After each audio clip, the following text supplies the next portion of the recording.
Hey, what's going on? It's back. This is From the Chief Seats. On this episode, we're going to talk about the canceled Shedeur Sanders trip and what that means for what the Titans going to do first overall. And then we're going to talk about what are we going to do after that. And then after that, Tre poses a question.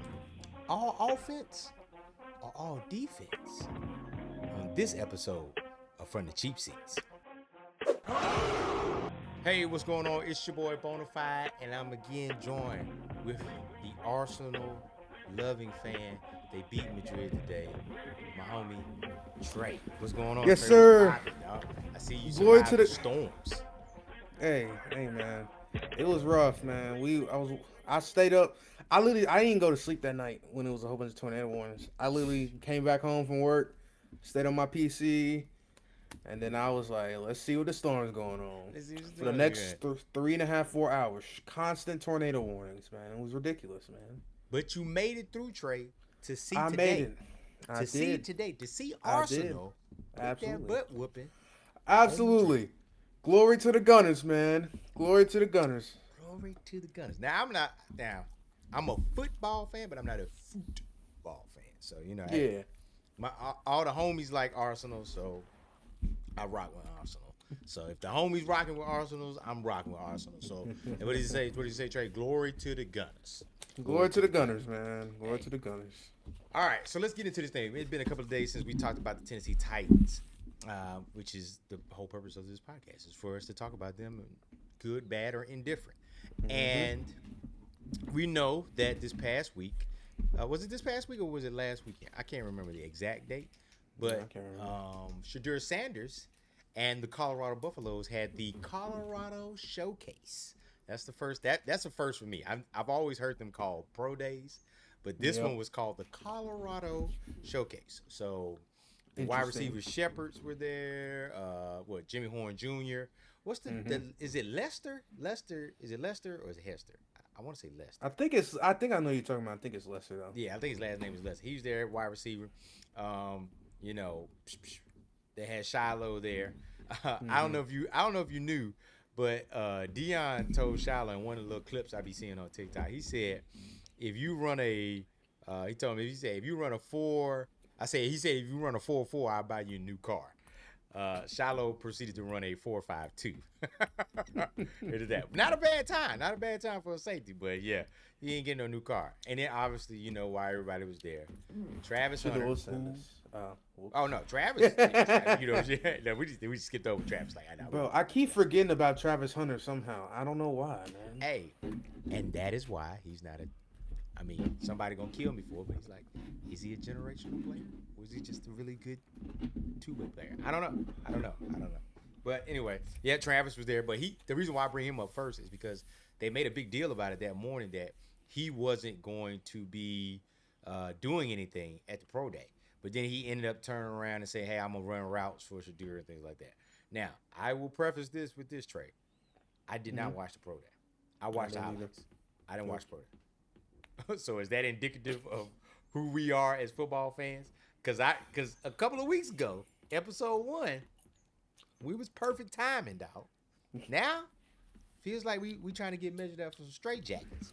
So I mean, I don't know. Like I saw. I mean, it's a pro day. Again, I was hyped about Cam's pro day, probably a little bit more because that's who I'm now leaning towards to be the guy. But from all accounts and purposes, it wasn't anything like spectacular. Did you hear anything different? Not really. I mean, that's why I just don't really care. Mm-hmm. I care about pro days, but I don't at the same time because I've literally said this previously. Pro days are literally just glorified throwing around sessions in your own domain, man. Bunch of comfort, everybody who's there, and that's why I always advocate saying, you guys, I would rather see these guys throw the combine in an unfamiliar situation with unfamiliar personnel. That's just me. Yeah. But maybe pro day gives people more comfort, and I don't know. That's just me though. That's just me. I mean, I ain't mad at it because in essence, you're right. I mean, they own the script and they're doing it like that. So you really can't So let's go back. I don't know if you had this reaction, but I was the one that really hyped up, well, at least in my own circle, hyped up the Malik Willis. Say that 3 times fast. Pro day, because he came out. He was from Liberty, and his pro day was like off the chain. He was throwing deep balls. He had a tight spiral. He was, he throw on the run and things like that. So I was like, oh yeah. And then when we selected Malik, we was like, oh shoot, he could be the the heir apparent to 10 years. That's what I was saying. So I'm not saying look, if you're watching it and you didn't agree with me, hey, look, that's water over the bridge. But at that time, that's what I was doing, based off of the pro day. So I'm in agreement with you. Yeah, it's a good thing to see, hey, how they deal with different things. I think from a pro day thing, you're not looking at can they throw the ball or do they throw a catchable ball, but you're looking at their footwork. How does their footwork look? How do they feel comfortable, dropping back on the center? Yeah, you might have seen the film on it, but then when all of these eyes on it and dollars on the line, like I guess that's an old archaic way of saying it too, because dollars on the line anyway now because they got NIL. But when significant amount of money is on the line, how do they react under that pressure? But in the end, like you said, it's just a glorified throwing around session, like in the backyard. Yeah. But that leads us to this. So now it was reported. Now, okay, so let's backtrack. Let's freeze. Pause. So let's give you some backstory on this. A couple of days, I think, before the pro day was Cam Ward's pro day, and everybody talked about the contingent of people that were at the pro day. Everybody that was somebody was in Miami for that. I don't think there was one person. The only person that I didn't see at Miami's pro day was Denard Wilson. Everybody else was there. And when I mean everybody, to the point where they had a private workout schedule, I think the day after or 2 days after the pro day, and Amy Adams Strunk. We still on a sabbatical calling her Miss Amy till the team turn around. But Amy Adams Strunk flew down either from Houston or from Nashville and met with Cam Ward. Now, that all but solidified that we going Cam Ward number 1. But I said that to give you some backstory. Now, Trey, a couple of days later, it comes out that not everybody's going to the Colorado showcase. Brian Callahan and I think Brinker and Callahan aren't going to the Colorado showcase. And the reasoning behind it was, hey, we've seen 4 years of tape. We've had multiple visits with them. Blase, they're not going. That was the big story coming out of that. Yeah. So after that, though, that's when the aforementioned storms that Trey was talking about at the beginning, they happened. So weather delayed the entire group from going. And I think when they finally got to Colorado, Brian didn't go. I think Brinker ended up going because of flight schedule change. I think one of them ended up going to Colorado, seeing it, things like that. Now, what was supposed to happen was there was supposed to be a pro day, a private workout between the Titans and Shedeur Sanders after the pro day. So pro day comes and goes, and we hear that they have, after discussion, the way the tweet was worded, after discussion, it has been decided that the Tennessee Titans and Shedeur Sanders will cancel that pro day. And that's when they used the reasoning, hey, again, I think they use it again, but this is where they've said, hey, we have 4 years of tape on them. We've seen them this time. Blase. We don't need to see them anymore. So what was your reaction when you heard that news that they had canceled the pro day? Brother, my reaction was that the Cam Ward train had left the station. Actually, forget left the station. It was midway to its destination, man. Exactly. Just need a few more turns, a few more little twists, and we would have been arrived, man. Yeah. I think everybody knows that when you cancel a private workout for, one of the top quarterback prospects in the draft, then you have an indication of where you're going. Especially with the way they've been treating the whole Cam Ward situation. It's literally Cam Ward, or the Titans are pulling, one of the biggest pre-draft rugs underneath us of all time, man. Yeah. Because every single indication is telling us that they're taking Cam Ward. Every single one. So if they don't take Cam Ward, then they've literally I would hire them to be my rep at the World Series of Poker, man. Just because they will put on the craziest poker face of all time, man. Craziest poker face, craziest ability to lie and manipulate, man. So it's Cam Ward or bust for me at this point. Right. That Shedeur Sanders canceled, little private workout only solidified that for me, honestly. Yeah. And I feel like the same. I feel like the same thing. As soon as I saw that report that said, "Hey, we've canceled this," I said they've made up their mind. Yeah. Even if they probably made it up way before then, but they Mm-hmm. made up their mind. We're taking Cam Ward because I started to hear like conversations, and this is my problem. Me and Trey are in a group chat, and there's got people here, so they always say that Bonafide likes to read into things a little bit too much. Shout out to the homie Rick Merritt, who always trolls me when I come up with these conversation topics. But they say I read into it, but I started to see like the tide turn, they said they were doing everything by the book and they're going by the process and they're moving through that way. But it just seemed like overwhelming, and the whole generational talent. They kept trying to like say, "Oh well, yeah, we said that, but you don't pass up a quarterback who you think you want to pick just because of this, or you don't trade out of the spot because if you feel like that can be your guy." And I feel like they feel like Cam Ward is their guy. They feel like, hey, this is the guy. I don't know. See, I don't know who's banging on the table for who in this regards. I don't know if it's Brian Callahan saying, "Hey, if we get Cam Ward in here, we are going to win games." He does things that are he has the it thing. They always looking for it. So when I saw that, but then what really solidified it for me when and this 100%, I'm not taking credit for this. Zach Lyons tweeted, I think he tweeted or he said something about Amy Adams Strunk's private plane being tracked to Miami, and I asked, I was like, "Are you sure?" He's like, "Yeah, 100% positive. He tracked it. That's her private plane. She only uses it when she comes back before the game. We kind of know who it is when she comes from Houston back to Tennessee." Da da da da. And then it came out. Ian Rappaport, was it Ian Rappaport? Yeah, I think it was Ian Rappaport said that Amy Adams Strunk met with Cam Ward. That right there was it. Because I made the tweet. I said, he had a wired and the tired and wired tweet. I made this tweet tired. I said, "Is Cam Ward the second coming of McNair?" And then I said, "Wired. Is Cam Ward Miss Amy Adams Strunk McNair?" Because I feel like she's probably said, "Hey, that's who we picking. Find out who else you getting in the other rounds. But that guy's coming to Tennessee. He gonna be in two-tone blue." Absolutely. And look, given her previous quote unquote selections at quarterback, and if you don't know what I'm talking about, she was the one that I think banged the table for Will Levis to be drafted by us. Given her previous selection quarterback, we hope she's right in this particular one. But Hopefully. obviously, Cam Ward isn't. Will Levis and Cam Ward aren't on the same page when it comes to being good college quarterbacks. Will Levis, for whatever reason, tricked a lot of people, but the tape was out there, and a lot of people said, and I think Trey, you were the one said too a lot. When I think you were writing for, that's when you were writing for Broadway, and then I think you did a little bit for Stacking the Inbox.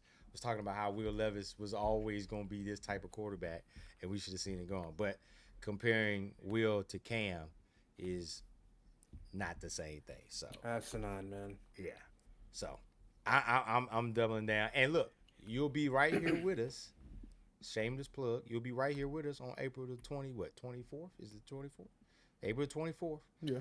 And me and Trey are going to be live streaming. We're going to be live from the section, special edition, April NFL 2025 NFL draft. We're gonna be live right here. We're gonna get it. We're gonna get the promo out. We're gonna get it out there. We're trying to get some guests to come in here, man, to pop up on the show. But it's gonna be me, Trey, and you. And it's free. It's free. We're not even charging nothing. Bring your own snacks though. Bring your own snacks. I can't feed you all, But Not in this we're gonna economy. be here. And I heard somebody say either we gonna be like Trey said, it's gonna be the biggest rug that has ever been pulled from up with under Titans fans' feet, or we're gonna be talking about Cam Ward all night long, baby. So it's gonna be one of two things. It's gonna be interesting, but we want you to be here. So make sure you locked in with the channel. Make sure you subscribe. Make sure you with us, because if you with us, then you'll know. You'll be there. We're gonna have live chat, things like that. Might even give away some discount codes, but we'll talk about that another time. So I said all that to say this. So me and Trey are in agreement that Cam Ward is going to be the first name called on that Thursday night for the NFL draft. So I don't think that we have any objections there. Now, check that box. What do we do in the second round? We have the number, unless something changes, we have the 35th overall pick in the second round. So, Trey, I'm bouncing it to you. Who are we going to get at pick number 35? It's tough, man, because there's a lot of options you could go. Right. Honestly, the first thing that jumps off the bat is wide receiver. Yeah.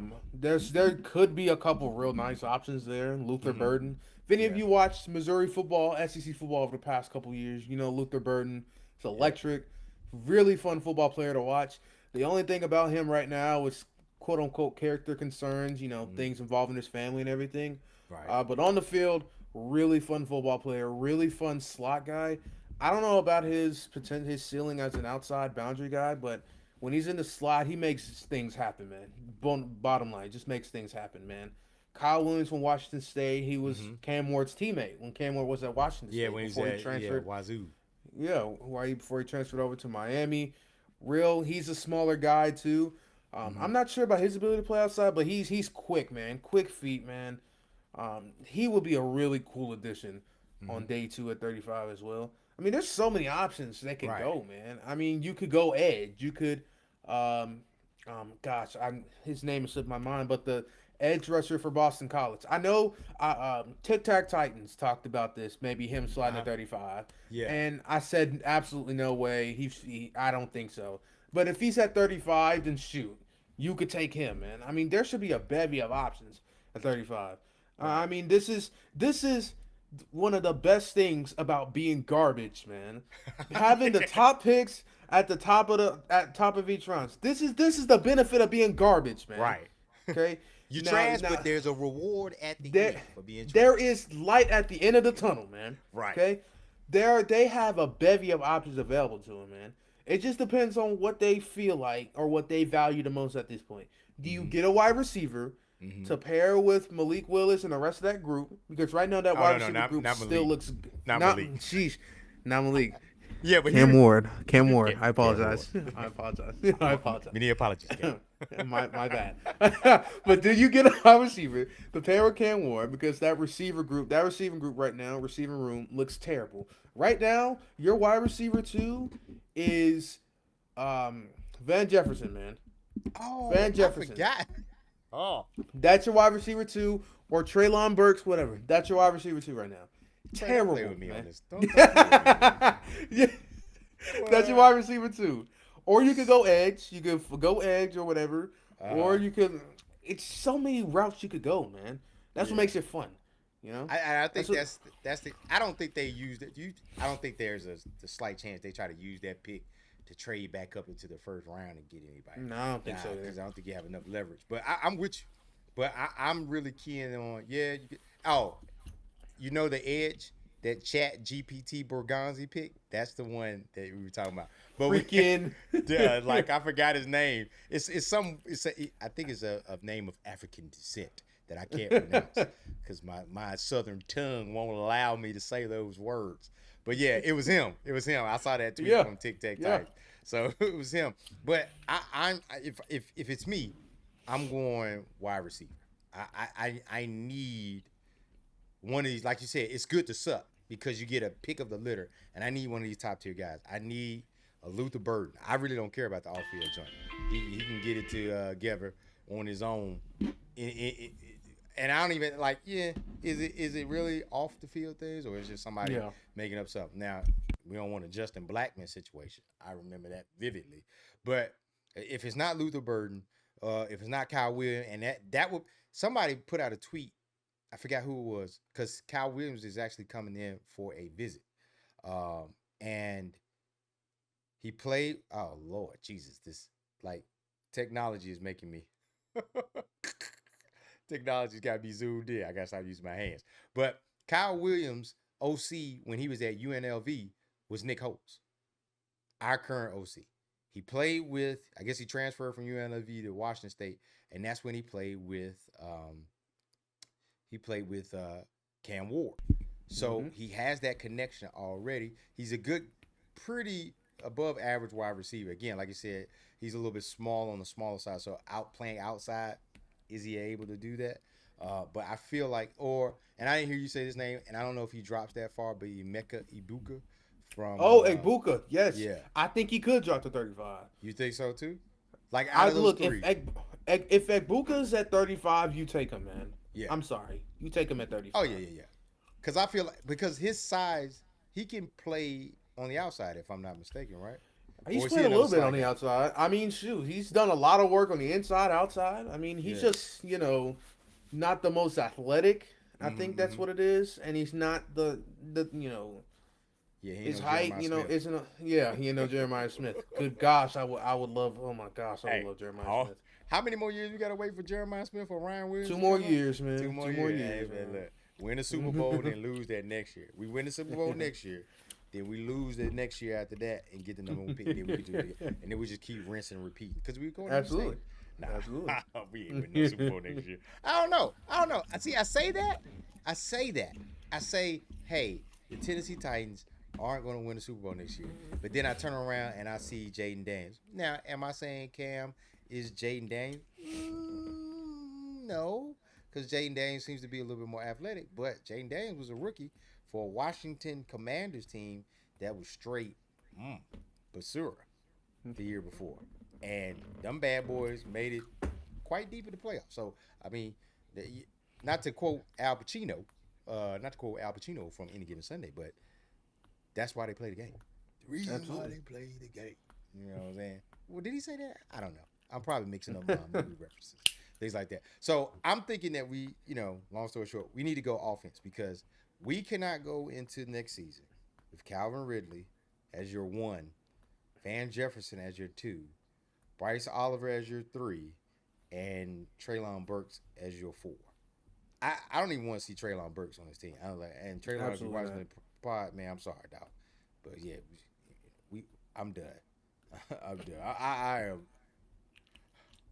I don't have what they said that thing. What's that meme when they was talking? We don't have the capacity. I don't have the capacity for Treylon Burks anymore, dog. I cannot do it with that guy. And that's no fault of his own. But he's not even gonna be ready for camp. He's not. His ACL, the ACL tear, he's not gonna be ready for camp. So it's like, hey, dog, it's almost like we're kind of forced into taking a wide receiver at while we probably need an edge, we probably need to pick up an edge because that's a point of need. Like I used to be yelling at quarterback, edge, wide receiver, right tackle. We needed those 4. Those were our 4 needs like that. Anybody that watched Tennessee Titans football and told you, hey, you could be all right if you fix these 4 areas. You probably could be a little bit more competitive than 3 wins if you got that done. So that's what that is what I'm hoping for. But again, like I said, if we get an edge rusher, that's a first round talent that happens to slide because blah blah blah blah blah. Then yeah, I'm not gonna be mad at it because I think this draft is deep on running backs. I think the edge rusher position is pretty deep, and then maybe wide receiver. There's some Tez Johnson before the season was over was touted to be he's a first round talent because he was in that offensive or the offense at Oregon, but his pro day and his combine kind of knocked that stock. So do we knock the stock? Restrepo from Miami, he's got the Cam Ward connection. Very productive, but that pro day 40. A 4.83. I mean, it's fast. It's faster than me right now as a 40-year-old male. But is it NFL fast? I don't know. So, all right. So that leads us to this next topic. But before we get to it, man, you already know what it is. Section240.com/slide. We ain't even gonna believe the joint, man. I got Trey got some gear on the way to his house as we speak right now, man. Because he's going to be rocking this thing. We're going to be rocking this on the doggone live stream. So, we don't know. We might give you a discount code so you can rock it on the stream with us. But you got to be checking in. You got to be following us. You got to know section240.com/shop. All right? Get your merch. Get your merch. Get it. Get it now. All right, Trey. Last thing before we wrap this thing up.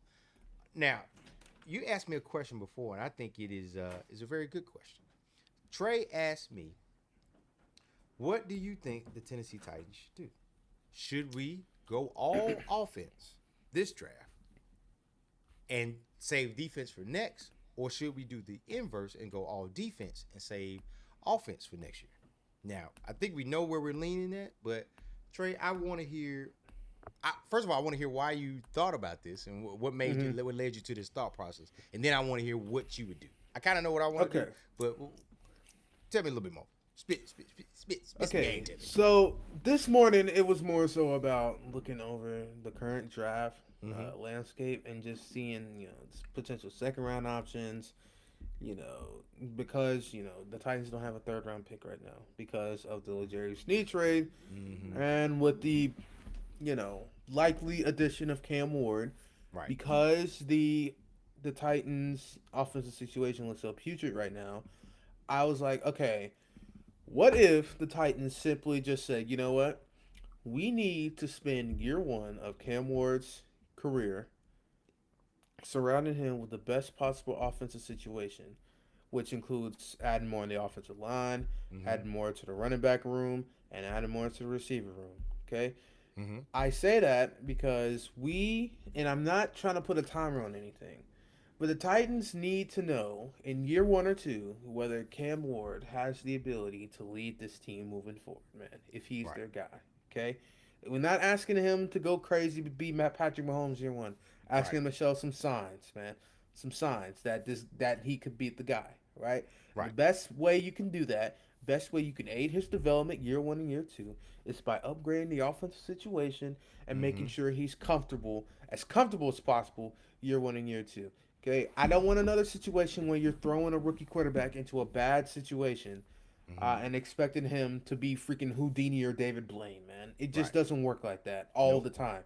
Jaden Daniels had an example last year, but that was literally one of the most all-time unexpected things we could have seen from a team, especially and a rookie quarterback. Literally. So I brought up the question, okay, what if the Titans literally just said, you know what, screw adding any pieces defensively in the draft this year and just wait on next year? Because, okay, if you try to do it a mix, you can, of course, the best way is to try attack as many holes as possible, BPA, this and that, whatever. Right. But if you can say, okay, surround Cam Ward with the best offensive situation possible, get him comfortable, and if the defense stinks, okay, they stink, man. They stink. They're gonna the defense is gonna be regardless, anyways. Even if you make additions. Because the edge depth is terrible. Inside linebacker looks bad right now. Right. Safety is interior defensive line, of course, is fine. And corner looks fine for now. But honestly, I don't know. Because Shedeur Sanders is now gone. L'Jarius Sneed dealt with a lot of injuries last year and was a little bit underwhelming last year. And Jarvis Brownlee played good last year. But he had a penalty problem as well. So if you can just sprinkle in some cheap, low splash defensive signings for now, just to fill in depth, and focus solely on offense, you can of course, surround Cam Ward with good offensive talent, good offensive situation. 2, make it an exciting football team. And 3, you be able to, go head first defensively next offseason with the resources that you might have. That was my thinking, my thinking right there. And plus, just going straight all in on offense would be freaking hilarious and fun. That's just me personally. That's me personally. No, and you know what? I tend to lean that way. And the reason why, and some of the reason that you're is, but I look at it like this. If we go, and let's preface it with this, because I know some people are like, oh, we're not gonna go all the way offense. If it's if it's majority offense, then you can say it's all offense. Like how many picks do we have? Like 8 or 9? And if 6 of them are offensive players, then they literally went all offense. If 8 of the 9 are defensive, then you can say all defense. Even though they have said, hey, we selected an offensive player, 1 overall.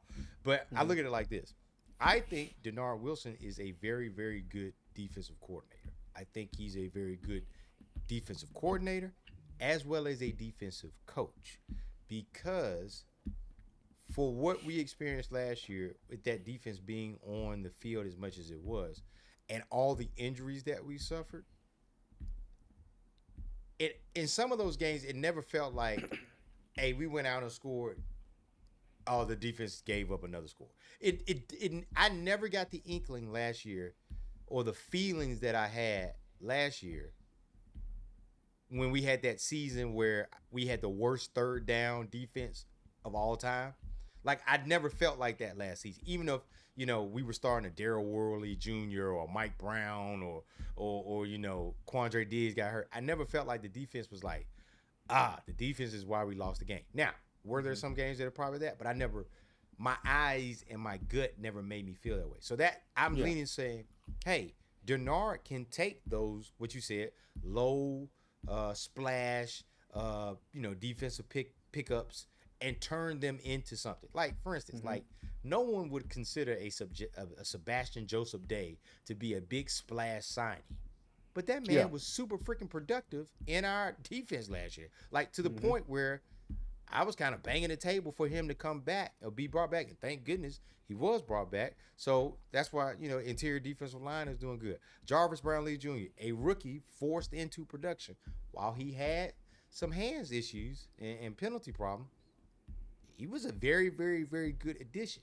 So obviously Denard is able to coach these guys. Roger McCreary, even though he has T-Rex arms, he still did a good job before, injuries. So the defense did it. The only person on the defensive side that I felt like, hey, I wish I would have gotten way more from is Jeffrey Simmons. That's the guy that I wish I got. Like, because I know he's capable of more. I just don't know if he was just injured or banged up, and that's why he would. I think he probably was banged up. That's why he wouldn't give him full effort. We got 9 sacks out of Harold Landry. I think a couple sacks out of Key.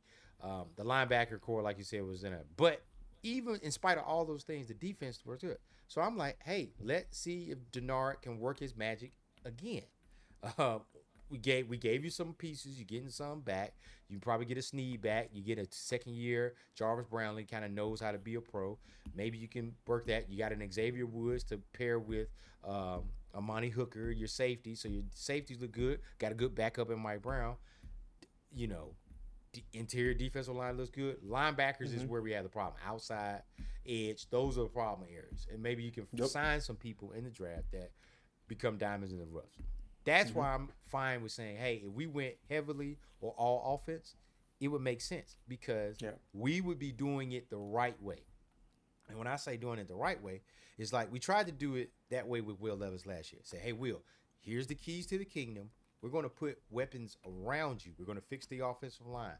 We're going to put wide receiver Calvin Ridley on this side, Treylon Burks on this side. We're going to give you weapons to use. We got a Tony Pollard in the backfield. You got Tajay in the backfield. You got Chig and Nick Vannett and all these dudes to see if you could lead this team to a decent season. To say, okay, we can build off this. Yeah. And he proved that he can. I think now you kind of get a chance to kind of wipe that whiteboard clear and say, okay, Cam, you are the guy. You know you're the guy. You know there's no issues. You're going to be the guy. So let's try to, right now, for the best possible way we can, since we suck and we're up here at the high part of the draft, so we can get some better talent than having to wait. Let's see if we can pair you with a Luther Burden Jr. and have you guys start your career off seeing what you can do, or Emeka Egbuka, or a Kyle Williams who you have some rapport with. And let's see if we can, maybe pick up some other players that, other teams overlook because they're fine there, but we can use that talent here. So I would be fine with going all offense. Do I think it's going to happen? No, I think they're probably going to pick up another corner because I think that somebody said the rules, like if you have an opportunity to pick up a good corner, get a corner because you need them. As we found out last year, you need corners from there. But that's not a bad strategy. Putting Cam in a position to be as successful as he can be, and that's what I think. If that's where we're going, that's the route we're going. Put him in a position. Say, hey, we're gonna build y'all together because what did Bergonzi and Brinker say? They want to draft develop, and retain. So Mm-hmm. if that's something that you're doing and you're spending, this is basically a monumental pick. We haven't had a pick like this since what 2015 when we got Yeah, Marcus. 2014, 2015. Yep. Yeah, so basically you're saying we're spending and investing a lot in this. So Mm-hmm. you might as well. It's like, I'm buying a Ferrari. I'm not gonna park it outside at the apartment complex. Yep. I'm gonna try to park it in a garage and keep it as pristine as possible. So I think Absolutely. that I don't see a problem with it. Obviously, other people are gonna say some things like that. Yeah, and do you stick that philosophy where you don't draft an edge? Like if the edge from Boston College, I swear on draft night we're gonna learn how to say his name because somebody's gonna say it in the first round, and he's not gonna drop to 35. So we'll find out then. But if that edge drops down there, or something wild like the edge from Marshall, Mike Green, let's say for whatever reason, something drops down like that, he falls at. I think you take those guys because you got it. True. But Yep. if it was me and I had to pull the trigger and I'm pulling the whiteboard, I'm sending a card in for one of these top tier wide receivers to pair with my new quarterback, and then I'll try to figure out those other pieces later, and maybe pair them with some other pieces, like get some swing tackles in here, get another, maybe we go to a fullback. I'm still banging the table for R.J. Harvey. I feel like R.J. Harvey for UCF. If we got him for the Tennessee Titans, I would say, hey man, I've won the day because he's just a good back and a good change of back, pace back from things. But obviously they like Chestnut. But yeah, man. So I think that's that. Just quick update. They brought in George Fant. You remember him from last season? They brought him in for another workout, another visit. So probably some insurance and to say I don't know. Just load up, man. Keep loading up on offensive line. Keep loading. I don't know why Nicholas Petit Frere is still here. Can you answer that question for me? If I answer that, we'd be here for. Is it his deal?